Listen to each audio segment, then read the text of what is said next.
A chewing gum that may help knock down cancer-linked microbes sounds almost too simple to be real, but it is one of the more surprising stories today. Welcome to the Automated Daily Hacker News Edition, the podcast created by generative AI. It is August 7th, 2026, and I'm Trend Teller. Today, a major U.S. reversal on offshore wind, a huge child safety ruling against Meta, fresh moves in AI hardware and hiring, and a couple of science stories that put the sun and even the second itself into sharper focus. This episode is brought to you by 11 Labs. 11 Labs lets you discover the future of AI audio with cutting-edge voice technology. Find the link in the episode notes. Let's start with energy and climate. German utility RWE has agreed to abandon its U.S. offshore wind plans after a $1.2 billion deal with the Interior Department, giving up leases off California, Louisiana, and the New York Bight and redirecting investment toward gas, including LNG exports. The big story here is not just one company changing plans. It is what that says about U.S. policy. If developers no longer believe major wind projects can get permitted, money flows to fossil fuel projects instead. That shift landed alongside a widely shared essay arguing that the most damaging climate myth now is not denial, but delay. Together, those stories capture a real tension. Climate warnings are getting louder, while policy incentives are moving in the opposite direction. On platform regulation, Meta has been ordered by a New Mexico court to put another $567 million into a fund addressing mental health harms tied to Facebook and Instagram, pushing its total liability in the case to $942 million. The ruling follows a jury finding that the company knowingly harmed children's mental health and concealed what it knew about child sexual exploitation on its platforms. Beyond the money, the court is demanding practical changes, including stronger age checks, clearer safety information, and deletion of data collected from users under 13. Meta plans to appeal, but this matters because it gives other states a template, argue harm, demand funding for treatment, and push for product changes at the same time.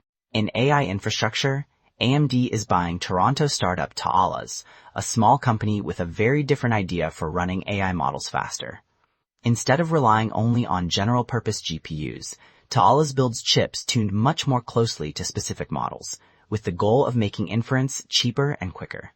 If that approach holds up at scale, it could help AMD attack one of Nvidia's strongest positions, serving the enormous demand for AI responses, not just training runs. The catch is flexibility. Model-specific hardware can be fast, but it is harder to adapt when models change. Even so, the acquisition shows that the race for AI performance is widening beyond bigger GPUs into more specialized silicon. AI is also reshaping software jobs. Coinbase says more than half of its code base now comes from AI-assisted generation, with humans still reviewing everything, and that has pushed the company to rethink how it interviews engineers. Instead of treating AI use like cheating, Coinbase now tests whether candidates can direct models well, spot that output, and know when not to trust the tool. That lines up with a broader conversation in software this week. One essay argues that as AI makes it easy to produce something plausible, judgment and taste become the scarce skills. Another compares generative AI to Guitar Hero, impressive-looking output without necessarily building real craft.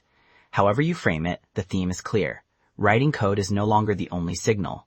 Judgment is becoming part of the job description. Two science stories are worth a moment together because they are really about better measurement. Solar researchers using the Inouye telescope have, for the first time, identified a long-predicted plasma instability on the sun's surface. That matters because those tiny swirls may help explain how magnetic energy moves through the sun's atmosphere, which connects directly to solar storms that can disrupt satellites, communications, and power systems here on Earth. Meanwhile, a popular explainer on atomic clocks is a reminder of how much modern life depends on extreme precision. GPS, telecom networks, finance, and global synchronization all rest on clocks that use the stable rhythms of atoms rather than mechanical motion. One story sharpens our view of the sun. The other explains why even a second has become high technology. And finally, one of the more surprising health tech items of the day. Researchers at the University of Pennsylvania have developed a bioengineered chewing gum that dramatically reduced microbes linked to head and neck cancer in lab tests using patient oral samples. In the early results, one version cut HPV levels sharply, while another knocked down 2 harmful bacteria to nearly zero without apparently wiping out helpful mouth microbes. This is still early-stage research, not a treatment you should expect at the pharmacy soon. But the idea matters because it points to a low-cost, easy-to-use way to reduce infection risk and possibly support cancer prevention or care. Sometimes the interesting breakthrough is not a giant machine, but something as ordinary as gum. Thanks to our sponsor, CrispCall. CrispCall provides agentic cloud telephony for modern businesses. Find the link in the episode notes. That's the briefing for August 7th, 2026. I'm Trent Teller. Thanks for listening to the Automated Daily Hacker News Edition. Links to all stories can be found in the episode notes.